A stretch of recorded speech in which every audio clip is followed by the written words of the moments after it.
पैसा कमाउने एउटा अचम्मको तरिका छ। लगानी जति बोरिङ भयो त्यति नै धेरै कमाइन्छ। सुन्दा कस्तो उल्टो लाग्छ हैन त? तर आज हामी यही विरोधाभासलाई खोतल्नेछौँ, त्यो पनि जर्ज सोरोसको आँखाबाट।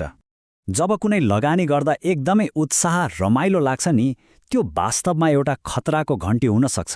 त्यसले पैसा गुमाइरहेको सङ्केत गरिरहेको हुन सक्छ। त्यसो भए किन त? कसरी रमाइलो लगानीले पैसा डुबाउँछ? यो भनाइ अरू कसैको होइन, सोरोसकै हो। अब यहाँनिर एउटा ठूलो प्रश्न खडा हुन्छ। जुन मान्छेले एकै दिनमा $1 अर्ब कमायो, उसले लगानीलाई बोरिङ कसरी भन्न सक्छ? हो, यही रहस्य बुझ्नु नै खास सम्पत्ति बनाउने पहिलो खुड्किलो हो। यो रहस्यको जड पत्ता लगाउन हामीले स्टक मार्केटको स्क्रिनमा होइन, सोरोसको विगतमा फर्केर हेर्नुपर्छ।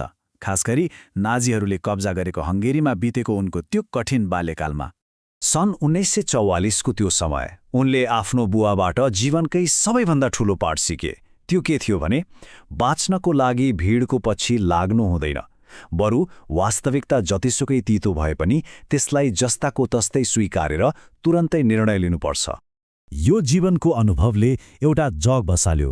पछि लन्डन स्कुल अफ इकोनोमिक्समा दार्शनिक कार्ल पोपरले त्यही जगमाथि एउटा बौद्धिक संरचना खडा गरिदिए।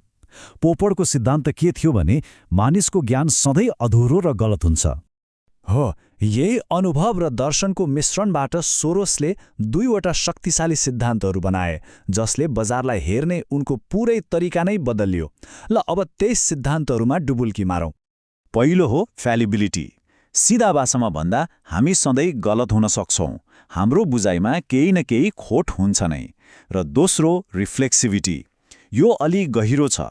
यसको मतलब हाम्रो सोचले वास्तविकतालाई बुझ्ने मात्र होइन, त्यसलाई बनाउँछ पनि। हेर्नुस्, किताबमा के पढाइन्छ?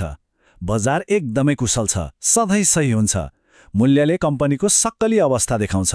तर सोरोसले भने होइन, बजार सधैँ गलत हुन्छ र मूल्यले कम्पनीको अवस्था देखाउने होइन, बरु बनाउँछ। त्यसो भए यो रिफ्लेक्सिभिटी आखिर हो के त? यो विश्वास र वास्तविकता बीचको एउटा घुमाउरो चक्र हो। जस्तो कि ऐनाले अनुहार देखाउँछ, तर यहाँ हाम्रो विश्वासले वास्तविकताको अनुहार नै बदलिदिन्छ। ल एउटा उदाहरण हेरौँ, एकदमै सजिलोसँग बुझिन्छ। मानिलिउँ कुनै सेयरको भाउ बढ्यो। अब के हुन्छ? सबैले सोच्छन्, वाह, कम्पनी त गजब रहेछ। त्यही सोचेर ब्याङ्कहरूले सजिलै ऋण दिन्छन्, राम्रा मान्छेहरू काम गर्न आउँछन्। अब हेर्नुस् त, कम्पनी साँच्चीकै राम्रो भयो र भाउ झन्माथि गयो। देख्नुभयो? सोचले नै वास्तविकता बनाइदियो। इतिहासमा जति पनि ठूला बबल र क्रास भएका छन् नि, चाहे त्यो 2000 को .com बबल होस् वा 2008 को घर जग्गा सङ्कट, सबैको पछाडि यही रिफ्लेक्सिभिटीको खेल हुन्छ। एउटा धारणाले बजारलाई आकाशमा पुर्याउँछ अनि त्यही धारणा भत्किँदा बजार जमिनमा पछारिन्छ। अब कुरा गरौँ यो सिद्धान्तको सबैभन्दा ठूलो र नाटकीय प्रमाणको बारेमा। सन् 1992 जब सोरोसले बेलायतको केन्द्रीय ब्याङ्कलाई नै हल्लाइदिए। त्यति बेलाको अवस्था कस्तो थियो भने, बेलायतको अर्थतन्त्र डामाडोल थियो, तर उनीहरूको मुद्रा पाउन्डको भाउ चाहिँ कृत्रिम रूपमा एकदमै माथि राखिएको थियो। यो त सरासर एउटा विरोधाभास थियो, जुन धेरै दिन टिक्नेवाला थिएन। वास्तविकता र बजारको सोचाइबीच ठूलो खाडल थियो। यो खाडल देखेर सोरोसले के गरे? उनले पाउन्डको विरुद्धमा बाजी लगाए। कतिको? सोच्नुस् त, $10 अर्ब। यो जुवा खेलेको होइन, यो त आफ्नो विश्लेषणमाथिको चट्टान जस्तै विश्वास थियो। अनि नतिजा? सेप्टेम्बर 16, 1992, इतिहासकै एउटा अविस्मरणीय दिन। एकै दिनमा सोरोसले कमाए $1 अर्ब भन्दा बढी। त्यही दिनदेखि उनलाई ब्याङ्क अफ इङ्ल्यान्डलाई घुँडा टेकाउने मान्छे भनेर चिनिन थाल्यो। र हो, यही घटनाले हाम्रो सुरुको प्रश्नको जवाफ दिन्छ। सोरोस आफै भन्छन्, यो सफलताको पछाडि महिनौको विश्लेषण थियो। प्रक्रिया एकदमै दिक्कलाग्दो थियो, तर नतिजा भने शानदार रह्यो। भनेपछि राम्रो लगानी साँच्चीकै बोरिङ हुन्छ। ठिक छ, यो त भयो सोरोसको कथा र दर्शन। तर यसबाट आजको दिनमा हामीले के सिक्ने त? ल अब हेरौँ वास्तविक सम्पत्ति बनाउने 6वटा नियम, सोरोसकै दर्शनमा आधारित। पहिलो, लगानीबाट मनोरञ्जन खोज्न छोड्नुस्।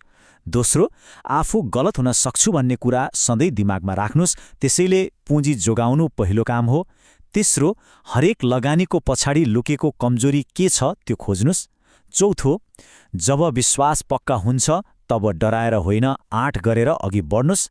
5औं, बजारको हावा कताबाट कता चल्न थाल्यो त्यो सङ्केत चिन्नुस्। र अन्त्यमा 6औं, आफ्नो सानो घेरामा मात्र होइन, विश्व बजारलाई नै हेर्नुस् र बुझ्नुस्। यो सायद सबैभन्दा महत्त्वपूर्ण कुरा हो। सही र गलत हुनु ठूलो कुरा होइन। ठूलो कुरा के हो भने जब सही हुनुहुन्छ कति धेरै कमाउनुहुन्छ र जब गलत हुनुहुन्छ कति थोरै घुमाउनुहुन्छ। त्यसो भए सम्पत्तिको खास रहस्य के रहेछ त? यो कुनै जादु वा भाग्यको खेल होइन।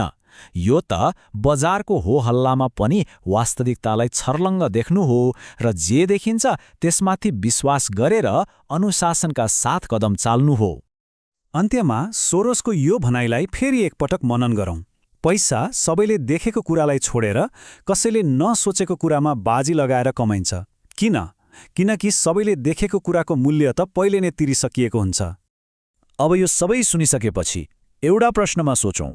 आजको बजारमा त्यस्तो स्पष्ट देखिने कुन विश्वास छ जसमा कुनै लुकेको खोट हुन सक्छ?